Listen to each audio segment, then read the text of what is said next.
In my hand right here, I have 3 different crankbaits. I have a shallow diving square bill crankbait. I have this medium diving crankbait with the round bill. And then I got the deep diver right here that's designed to be fished, in 15 to 20 feet of water.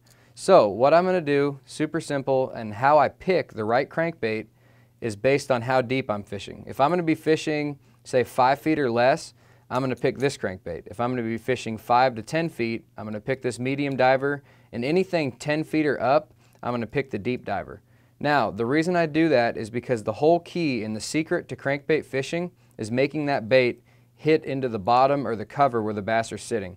Now, a lot of days when they're eating a square bill crankbait, if you took a bait like a spinner bait or something that's swimming up off the bottom, they wouldn't touch it. So that's the key, is getting that crankbait down to the bottom. It shows you that that's what they want. They want that bait digging down on the rocks and into the bottom. So 5 feet or less, I'm gonna throw this square bill, I'm gonna throw it up, this is a Spro Little John, and I'm gonna dig that bait and make that bait run and bump into the cover. If I don't feel my bait bumping and deflecting off cover, I very rarely catch fish.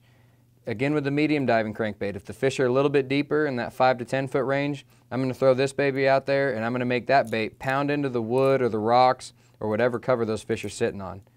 And finally with the deep diver, a lot of fish live out on humps and ledges and stuff like that around deep structure throughout the summer months.